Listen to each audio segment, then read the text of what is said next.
ఏమ్మా భయపడ్డారా? లేదయ్యా. నాకు తెలుసులే మీరు భయపడరు, ఎందుకంటే మీరు నా బిడ్డలు. కొంచెం అవమానం అని భావిస్తున్నారు కదా. 100 ఏళ్లకు పైగా ఆడవాళ్ళని బానిసలుగా చూస్తూ ఏలుతూ వచ్చారు ఈ మగాళ్ళు. ఇప్పుడే కదరా పరిస్థితులు మారి కొద్ది కొద్దిగా ఆడపిల్లలు బయటకు వస్తున్నారు, చదువుతున్నారు, ఉద్యోగాలకు వెళుతున్నారు, ఇప్పుడిప్పుడు ఆడడానికి కూడా వస్తున్నారు. ఇలా ఎగతాళి చేసే ఈ పనికి మాలిన వాళ్ళని ఇలాగే వదిలేసామనుకో, మళ్ళీ రేపే మీ అందర్నీ వంటింటికి పరిమితం చేస్తారు. ఇప్పుడు మీరు ఆడబోయే ఆటలో మీరు కొట్టే ఒక్కొక్క దెబ్బ వాడిని చెప్పుతో కొట్టినట్టుండాలి. వాడు కోత వేస్తూ వస్తున్నప్పుడు నిన్ను ఎక్కడ ముట్టుకోవాలనుకుంటున్నాడో దానికి ఒక్క క్షణం ముందు ఆ కుక్క ఈ గ్రౌండ్ లో నుంచి బయటపడాలి. అదే విధంగా మీరు కోత వేస్తూ వెళ్తారు. వాళ్ళు ఊరుకుంటారా? వాడి చెయ్యి వస్తుంది, వాడు నీ శరీరాన్ని తాకడానికి ఒక్క క్షణం ముందు నీ కాలు వాడి మొహం మీద ఉండాలి.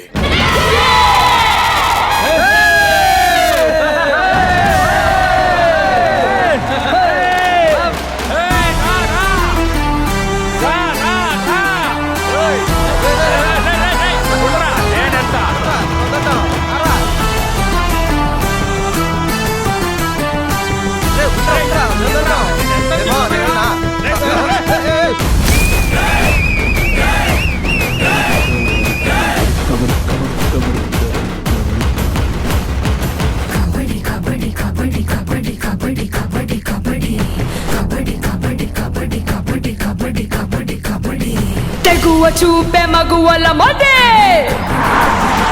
తెలుగు పడతి పౌరుషమిది, వీర వనిత విప్లవమిది, రెచ్చిపోతే విచ్చలవిడి. ఆడదంటే అబల అన్న మాట చల్లదు నేడు, ఆగ్రహిస్తే ఆది శక్తి అవతారం చూడు. మా మాటకు మా ఆటకు మా ధాటికి అడ్డేలేదు, పోటీలో పోటెత్తిన స్త్రీ శక్తికి హద్దేలేదు.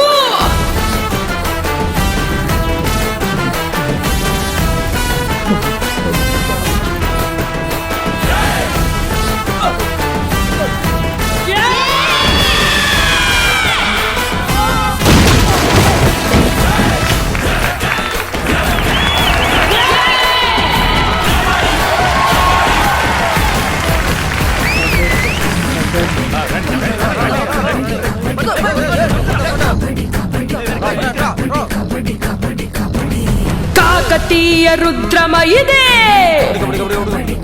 పలనాటి నాగమ్మిదే, మగువ వీర మాంచాలిది, తెలుగు మహిళ శౌర్యం ఇదే.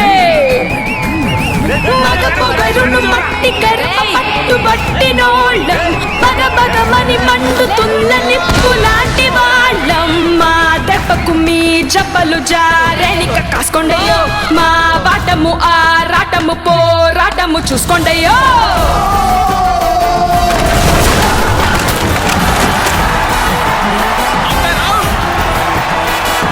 మా ధాటికి ఈ పాటికి మీ కుసాలు కదిలాయా, ఈ పోటీకి మా వెటుకు మీ చిటీలు చిరిగాయా. సై అంటూ మెంబరిలోకి దిగినాక కళ్ళే చెదరా, జై కొట్టంగా జనమంతా మా ముందు బోళ్ళ పడరా.